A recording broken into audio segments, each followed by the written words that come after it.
স্বপ্নে নিজের বা অন্য কারোর মৃত্যু দেখা এই ধরনের স্বপ্ন সাধারণত অশুভ বলে মনে করা হয়। আবার অনেকে বলে থাকেন স্বপ্নে কারো মৃত্যু দেখার অর্থ সেই ব্যক্তির আয়ু বেড়ে গেল। সত্যি স্বপ্নে মৃত্যু দেখা ভালো না খারাপ তা নিয়েই এখন আলোচনা করব আমরা।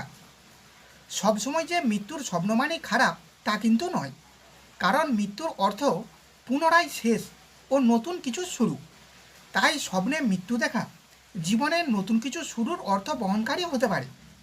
কোনো খারাপ অভ্যাস বা খারাপ সময়ে শেষ হওয়া বোঝাতে পারে এই স্বপ্ন।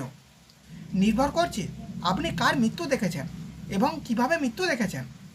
আমাদের স্বপ্নে দেখা প্রতিটি চরিত্রই আমাদের চরিত্রের কোনো বৈশিষ্ট্য বা জীবনের অধ্যায় চিহ্নিত করে।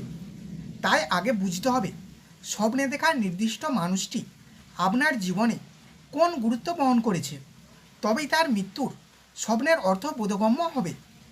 যেমন ধরা যাক, স্বপ্নে কোনো বয়স্ক মানুষের মৃত্যু দেখার অর্থ পুরনো কোনো অভ্যাস থাকে সময় উপস্থিত।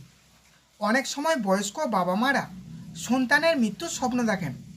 যদি তাদের সন্তান কোনো খারাপ সময়ের মধ্যে দিয়ে যায় বা বাড়ি ছেড়ে চলে যায়, তাহলে এই ধরনের স্বপ্ন আসতে পারে। এর অর্থ হলো ওই বাবা মা তাদের সন্তানের হারিয়ে যাওয়া ছেলেবেলা ফিরে পেতে চাইছেন। আপনার জীবিত বাবা মার মৃত্যুর স্বপ্ন দেখেছেন, এর অর্থ আপনি তাদের হারানোর ভয়ে দুশ্চিন্তাগ্রস্ত। আর আপনি যদি মৃত বাবা মার মৃত্যুর স্বপ্ন দেখেন, তাহলে বুঝতে হবে আপনি আরও একবার তাদের দেখতে চান, তাদের কথা মনে করতে চান।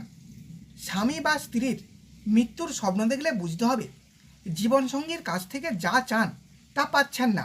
সেই অপূর্ণতা থেকে তার মৃত্যু দৃশ্য আপনার স্বপ্নে আসছে। পরিবারের কোনো সদস্যের মৃত্যুর স্বপ্ন দেখলে বোঝা যায় যে আপনার মধ্যে কোনো বড় পরিবর্তন আসছে। সেই পরিবর্তনই কোনো প্রিয়জনের মৃত্যুর রূপ ধরে স্বপ্নে দেখা দিচ্ছে। এর আরও একটা ব্যাখ্যা হতে পারে যে ওই নির্দিষ্ট ব্যক্তির সঙ্গে আপনার সম্পর্ক প্রায় শেষ হতে চলেছে। আপনার জীবনে তার আর কোনো জায়গা নেই। কোনো প্রিয় বন্ধুর মৃত্যুর স্বপ্ন দেখার অর্থ আপনাদের বন্ধুত্বের চির ধরেছে।